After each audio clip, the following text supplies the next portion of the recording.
Hey guys, this is Hemant Jain and welcome to today's video.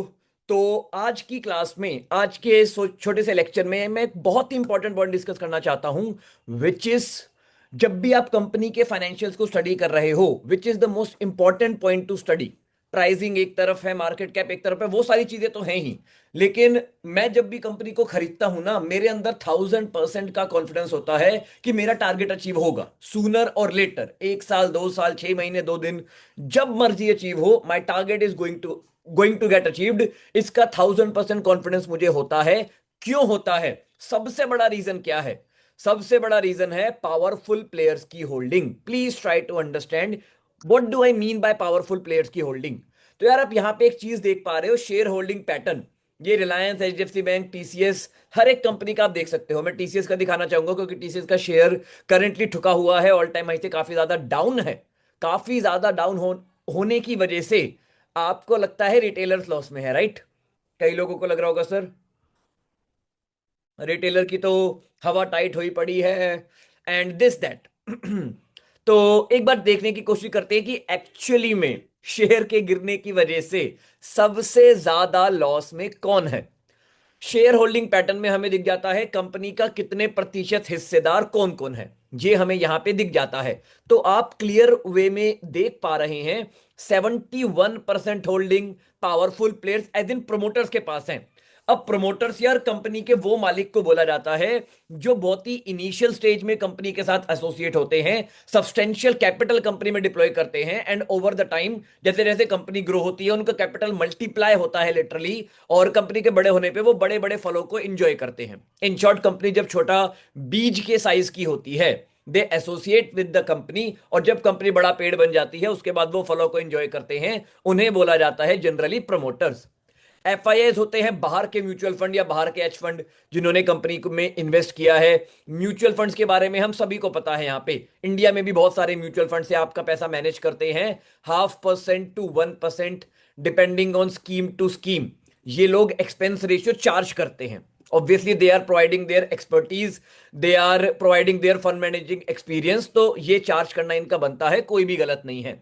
99% retailers are losing money. आपको वो पैसा loose नहीं करना, बेहर मिनिमम आप म्यूचुअल फंड वालों को दे दो तो भी आपका पैसा खोएगा नहीं। By investing in any mutual fund out there, you will indirectly beat 98% retail traders जो इंडिया में ट्रेडिंग कर रहे हैं। आप म्यूचुअल फंड वालों को पैसा देके उन 98% लोगों को हरा दोगे ऑटोमेटिकली। देन एफआईआईज में ही हेज फंड भी होते हैं। हेज फंड बाहर के वो फंड होते हैं जो डेरिवेटिव्स की हेल्प से या मल्टीपल टाइप के होल्डिंग पीरियड पैटर्न्स की हेल्प से बेटर रिटर्न्स जनरेट करते हैं। अगर म्यूचुअल फंड 12 से 15% का आरओआई जनरेट कर पा रहे हैं, तो these hedge funds they will be able to generate 25 to 30% even more returns. उसकी ये हायर फीस भी चार्ज करते हैं, 2% कैपिटल की और 20% 30% प्रॉफिट का अलग से चार्ज करते हैं।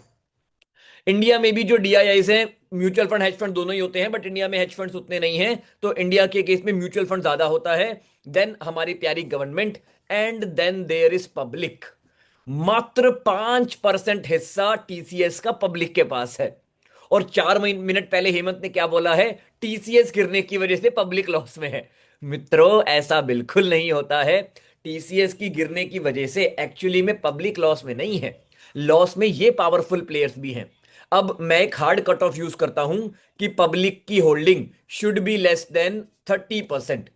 अगर पब्लिक की होल्डिंग 30%, 30% से कम है, तो पावरफुल प्लेयर्स की holding, FIIs plus DIIs plus promoters plus government, इनकी होल्डिंग ऑटोमेटिकली 70% से ज्यादा हो जाती है। एंड यदि इनकी होल्डिंग 70% से ज्यादा हो जाती है, तो बाय हुक और बाय क्रुक ये लोग कंपनीज को वापस से ऑल टाइम हाई पे लेके जाते हैं। तो हमें बस इन्हीं चीज का ध्यान रखना होता है किसी भी कंपनी को खरीदते वक्त, कि कंपनी में सारा माल ऐसा तो नहीं कि पब्लिक के ही पास है। क्योंकि जो लोग ट्रैप होते हैं वो ये चीज चेक नहीं करते हैं। Like 1 year back there was scandal हुआ था एक, भारत ग्लोबल डेवलपर्स करके कंपनी बस्ट हो गई थी। उन्होंने fake order book and all दिखा रखी थी। भारत ग्लोबल डेवलपर का प्राइस आई थिंक 2000 से 200 रुपए कुछ आ गया है। 90% वेल्थ डिस्ट्रॉय हो गई है। One of my friend lost 2 crore rupees in that bet. उसने खुद का पैसा, पड़ोसियों का पैसा, दोस्तों का पैसा, पापा मम्मी चाचा सबका पैसा उसी एक कंपनी में डाल दिया था। एंड भारत ग्लोबल डेवलपर्स, अगर मैं यहां पे एक बार चेक करने की कोशिश करूं, BGDL कि पब्लिक की होल्डिंग कितनी थी, अगर उसने इतनी सी चीज देख ली होती कि मित्रों पब्लिक की होल्डिंग 100% है, तो उसकी मेहनत का पैसा बच सकता था। तो हमें अपना पैसा ऐसी किसी भी कंपनी में नहीं डालना जहां पे पब्लिक की होल्डिंग, जहां पब्लिक की होल्डिंग 100% हो, बल्कि 30 से ज्यादा नहीं होनी चाहिए इन माई केस। अब 30 का कट ऑफ लगाना तो एक तरफ है, लेकिन एक और नजरिए से सोचो। अब इसमें आपको लगता है कि कहीं ना कहीं स्टॉक के ऊपर जाने से पावरफुल प्लेयर्स का फायदा है? जी नहीं, स्टॉक को नीचे ना गिरने देने से भी उनका फायदा है। अब यार FIS और DIS की मिला के होल्डिंग कितनी है? In case of Reliance 40% holding है। 20 लाख करोड़ की कंपनी है, 40% होल्डिंग है, which means they are having a stake of 8 lakh crore. 8 lakh crore rupees powerful players manage कर रहे हैं सिर्फ रिलायंस में। अब मैंने आपको बताया था म्यूचुअल फंड आधा से 1% चार्ज करता है, हेज फंड लगभग 2% चार्ज करते हैं, तो एग्रीगेट मान लेते हैं। AUM, इसको बोलते हैं by the way asset under management, AUM। Mutual funds and hedge funds Reliance को अगर इसी प्राइस पे रखते हैं 1 साल तक, लेट से using what ever tactics they have, वो अगर इसको गिरने ना दे, अगर वो इसको गिरने ना दे, तो उनकी साल की इनकम कितनी होगी? 1% of this 8 lakh crore rupees, which is 8,000 crore rupees की उनकी इनकम होगी बिग प्लेयर्स की। और अगर ये प्राइस गिर के 6 मतलब अगर रिलायंस का शेयर प्राइस ऊपर से 20% क्रैश कर गया, तो जो ये AUM की वैल्यू है ये भी 20% क्रैश करेगी, जिसकी वजह से इसकी वैल्यू हो जाएगी 6.4 lakh crore rupees. And retailers को थोड़ा बहुत लॉस दिखेगा, बिल्कुल, बिग प्लेयर्स को भी लॉस दिखेगा, बिल्कुल, लेकिन उनकी इनकम पे भी डायरेक्ट हिट होगा। उनकी इनकम 8,000 करोड़ से गिर के 6,400 करोड़ रह जाएगी। तो बिग प्लेयर्स के पास दोनों इंसेंटिव हैं।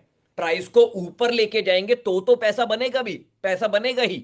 अगर वो प्राइस को ना गिरने दे, वहीं पे रखे, then also they will print more money. गिरते ही 1,600 करोड़ का चट करके चाटा बिग प्लेयर्स को पड़ा है, उनकी डायरेक्ट इनकम पे इंपैक्ट हुआ है। तो इसीलिए वैसी ही कंपनीज में काम करो जिनमें बिग प्लेयर्स का सिग्निफिकेंट स्टेक है। अगर स्टेक होगा और कंपनी गिरी हुई है और कंपनी अच्छा कर रही है प्रॉफिट वाइज, तो बिग प्लेयर्स भी यार घोड़ा बना के कंपनी को ऊपर लेके जाएंगे। बिकॉज फंड मैनेजर को बस एक डायलॉग बोला जाता है जब बोर्ड ऑफ डायरेक्टर्स और फंड मैनेजर की मीटिंग चल रही होती है एंड कंपनी का प्रॉफिट नहीं आ रहा होता, मतलब फंड ग्रो नहीं हो रहा होता, तो फंड मैनेजर से बस एक ही बात बोली जाती है, बाय हुक और बाय क्रुक प्रॉफिट जनरेट करके दो, वी डोंट केयर।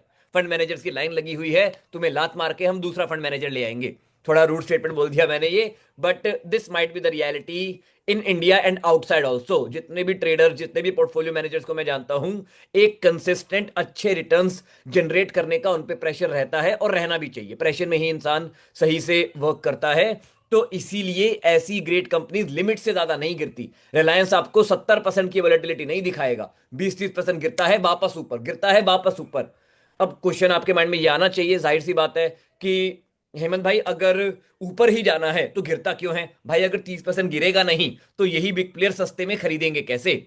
इनकी मीन रिवर्जन स्ट्रेटेजीज भी होती हैं। मीन रिवर्जन मतलब जब स्टॉक लॉन्ग टर्म मीन से थोड़ा ऊपर जाता है, थोड़ा सा माल ये बेच देते हैं, नीचे आता है फिर खरीद लेते हैं। तो मीन रिवर्जन स्ट्रेटेजीज को के वर्किंग के लिए स्टॉक प्राइस में वोलेटिलिटी होना बहुत ज्यादा जरूरी है।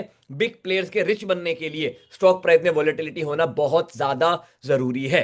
एंड इस वोलेटिलिटी को अगर आपको दोस्त बनाना है, तो ये पॉइंट का ध्यान रखो कि आप उन्हीं कंपनी में काम करो जहां पे पहली बात तो ऊपर से गिरी होनी चाहिए, दैट इज मतलब उसमें कोई क्वेश्चन मार्क होना ही नहीं चाहिए। और दूसरा, गिरी होने के साथ साथ कंपनी में पावरफुल प्लेयर्स का सिग्निफिकेंट स्टेक होना चाहिए, बिकॉज पावरफुल प्लेयर्स ही ऐसी ग्रेट कंपनीज को ऑल टाइम हाई, या ऑल टाइम हाई भी चलो मैं एग्जेजरेटेड वर्ड यूज कर रहा हूं, इवेंचुअली ऑल टाइम, इवेंचुअली अपने टारगेट पे पावरफुल प्लेयर्स ही ऐसी कंपनीज को लेके जाएंगे। Hope you appreciate such short videos, I keep on making more videos for you. अभी मेरे को स्विमिंग के लिए जाना है, मिलता हूं मैं आपसे नेक्स्ट क्लास में। Bye bye, take care and happy investing, good night.